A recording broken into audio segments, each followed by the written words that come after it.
সিপিএমরা দেখে যা, আই কংগ্রেসরা দেখে যা, আই জিয়াদি দেখে যা, আই মুসলমান দেখে যা, তাদের মুখে ঝামা ঘষে গেল, জুতো ঘষে গেল।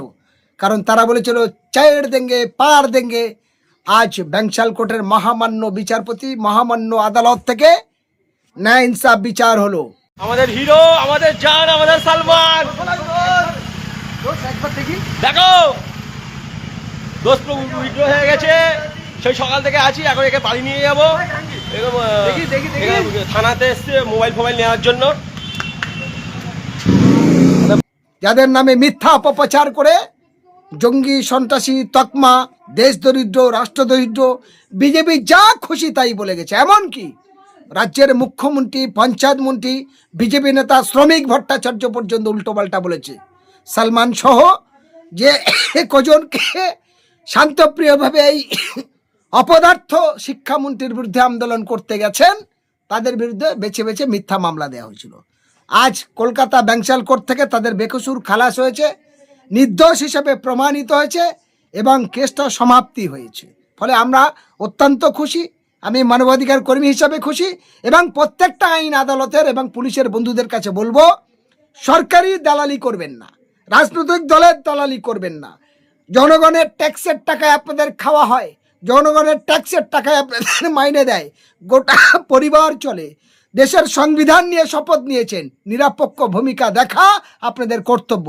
আবারও আমি আমার ভিডিওর মাধ্যমে দিয়ে বলবো, সকল জনপ্রতিনিধি এবং কেন্দ্রের রাজ্য সরকার সহ প্রশাসনিক ডিপার্টমেন্ট সবাইকে মনে রাখতে হবে, জনগণের সেবা করার দায়িত্ব আপনারা নিয়েছেন। আপনারা জাতি ভেদাভেদ করতে পারেন না, আপনারা দাঙ্গা লাগানো কথা বলতে পারেন না, আপনারা বিভেদ সৃষ্টি তৈরি করতে পারেন না।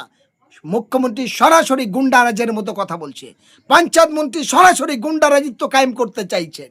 এবং বিজেপি নেতা যেটা কালকে বলেছে, আজ আমি তাই বলছি, হোসেন গাজী তীব্র বিরোধিতা করছি। শ্রমিক ভট্টাচার্য বলেছে আজাদি ভাষা দিলে পিটিয়ে ছাল তুলে দেবো, পিটিয়ে তাদের লালবাজারে পাঠাতে হবে। আমি বলতে চাই, শ্রমিক ভট্টাচার্য, আপনি শিক্ষিত মানুষ হয়ে অশিক্ষিতর মতো কথা বলেছেন, মূর্খের মতো কথা বলেছেন। আজাদি কার বলে, আজাদি ভাষার মানেটা কি, এটাই আপনার জ্ঞান নেই, ভালো করে জানতে হবে। কারণ আমাদের দেশ অনেক লড়াই সংগ্রামী করে তবে আজাদি পেয়েছে, তবে আমাদের দেশ স্বাধীন হয়েছে, তবে দেশের গণতন্ত্র পেয়েছে। ফলে আজাদি ভাষাটা তাই যে আমরা স্বাধীন, স্বাধীনকে বলা হয় আজাদি।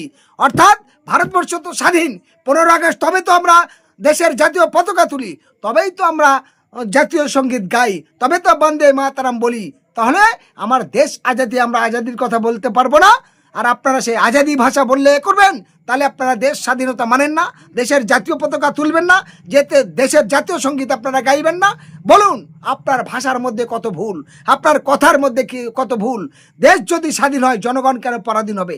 দেশ যদি গণতন্ত্র হয় তাহলে দলতন্ত্র রাজত্ব কেন হবে?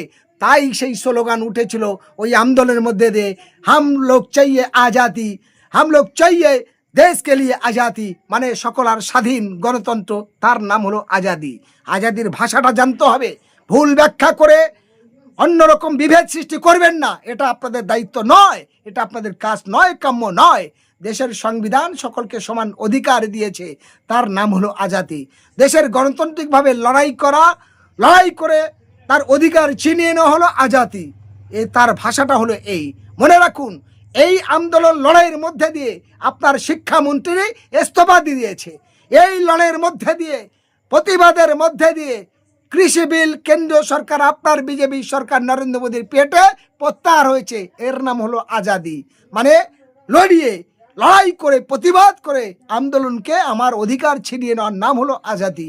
আজাদি মানে কোনো খারাপ ভাষা নয়, আজাদি মানে কোনো হিংসা নয়, কোনো খুন করা নয়, কোনো জাতি বা কোনো ধর্ম বা কোনো রাজনৈতিক দলের বিরুদ্ধে কথা নয়। মনে রাখবেন, এটা আপনারাই শিখিয়েছেন, আপনারাই এটা জোরপূর্বে এই কথাটা বলছেন, আর আপনারাই শেখাচ্ছেন কিভাবে সন্ত্রাস, হিংসা দমন করা, হিংসা তৈরি করা। এটা বিজেপি করে, এটা আরএসএস করে, কোনো মুসলিম সংগঠন করেনি। এখনো পর্যন্ত ভারতবর্ষে কোনো মাদ্রাসা এমন করেনি। আপনারা মিথ্যা করে হিন্দু মুসলমানের ডিভাইডেড তৈরি করতে চাইছেন। ভারতবর্ষের স্বাধীনতার পর আজও পর্যন্ত ভারতবর্ষের প্রত্যেকটা রাজ্যে, বিশেষ করে পশ্চিমবঙ্গে, আমরা হিন্দু, মুসলমান, দলিত, আদিবাসী, শিখ হিসেবে এক অনুষ্ঠানে যাই, একই চ্যানেলে সবাই বসে, একই স্কুলে, একই বাজারে, একই ট্রেনে চলে। আমাদের সুন্দর সম্প্রীতি ভাঙছে বলছে তার নাম বিজেপি, তার নাম আরএসএস, প্রকাশ্যই হিন্দু মুসলমান দাঙ্গা লাগাচ্ছে আরএসএস, প্রকাশ্যই দাঙ্গা লাগাচ্ছেন আপনারা বিজেপিরা। আপনারাই বলছেন সনাতনী সরকার, আপনারাই বলছেন আমরা হিটলার সরকার, আপনারাই বলছেন আমরা অনেক কিছু করব। ফলে তাই আপনাদের অপদার্থতা আপনাদের, তাই আমি বলবো অনুরোধ করে যা হয়েছে এই অবধি সমাপ্তি করুন, সমস্ত হিংসাকে দমন করে আসুন। দেশ আমাদের, এ দেশের মাতৃভূমি আমাদের, এ বাংলা আমাদের, এ ভারত আমাদের। আমরা সবাই মিলে সমস্ত ধর্ম হিংসা বাদ দিই, রাজনৈতিক হিংসা বাদ দিই। রাজনৈতিক হতে মত পার্থক্য থাকতে পারে, আপনি রাজনৈতিকভাবে তাদের মোকাবিলা করুন, কিন্তু জাত দিয়ে নয়, ধর্ম দিয়ে নয়, মানুষের বিভেদ জিনিস করে নয়। একটা মানুষ যদি অ্যাক্সিডেন্ট করে আমরা দৌড়ে গিয়ে সবাই তার দেখি, তার তুলি, এটাই হলো মানবিক। একটা মানুষ মারা গেলে সবাই আফসোস করি, সবাই তার কাছে দৌড়ে যাই দেখতে, ফলে এটা মানবিক। আর আপনারা মানুষকে লড়িয়ে দিচ্ছেন, খুন করিয়ে দিচ্ছেন, দাঙ্গা লাগিয়ে দিচ্ছেন, অস্ত্র নিয়ে হাঁটাচ্ছেন।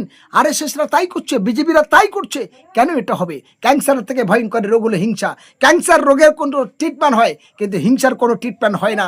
এই হিংসা থেকে দূরত্ব থাকবেন। আপনারা সরকারি জনপ্রতিনিধি, আপনারা সরকার পরিচালনা করছেন, আপনি রাজ্যসভার সাংসদ শ্রমিক সাহেব, আপনি রাজ্যের সভাপতি, রাজ্যের বিজেপির সভাপতি, আপনার মুখ থেকে এরকম ভাষা আমরা আশা করিনি। মাননীয় মুখ্যমন্ত্রী শুভেন্দু অধিকারী সাহেব, আপনি যে গুন্ডা দমন বিল এনে বেছে বেছে যারা আপনার বিরোধী তাদের উপরে প্রয়োগ করছেন, আপনার কাছে আমরা এই আশা করিনি। আপনি গুন্ডামি শুরু করেছেন, এটা আপনার কাছে আমরা আশা করিনি। আপনি এভাবে বাছাই করে কেস ধামাচাপা দেবেন বলে ইনকাউন্টার করবেন, এটা আপনার কাছে আশা করিনি।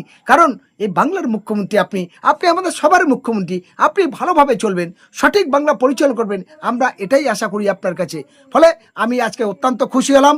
ব্যাংশাল কোর্টের মহামান্য বিচারপতিকে আমরা ধন্যবাদ জানালাম। বাংলার মানুষকে বলবো আর চোখ মুখ বুঝিয়ে থাকবেন না, ভারতবাসীর কাছে বলবো আর চোখ মুখ বুঝিয়ে থাকবেন না।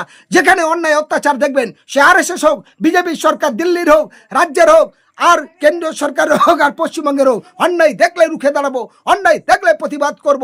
এটাই আমাদের অধিকার, আর অধিকার ছিনিয়ে নিতে হবে। আজও বলছি, এ দেশ हमारा है, ये आज़ादी करना है, हमको आगे बढ़ना है, ये हम लोग सब मिल के करेंगे। আমরা সবাই মিলে এ দেশ আমাদের, আমাদের অধিকার আমরা ছিনিয়ে নেব, আমাদের অধিকার আমরা লড়াই করে নেব, আমাদের দেশ আমরা রক্ষা করব। এ দেশ আমার সংবিধান জিন্দাবাদ, ভারতবর্ষ জিন্দাবাদ, ভারতের ঐক্য জিন্দাবাদ, ভারতের দলিত, আদিবাসী, হিন্দু, মুসলিম, শিখ, ইসাই সকলে আমাদের ভাই ভাই মিলেমিশে থাকতে চাই। অন্যায় অত্যাচারী, জুলুম, অত্যাচারী, স্বজন পোষণকারীদের এই বাংলা সহ ভারতে কোনো ঠাঁই নাই। এই আবেদন রেখে গোটা দেশবাসীর সকলের কাছে বলবো, সবাই মিলে একসঙ্গে আমাদের চলবো, হাসি মনে দেশ গড়বো। এই আবেদন রেখে আমি আমার কথা শেষ করছি।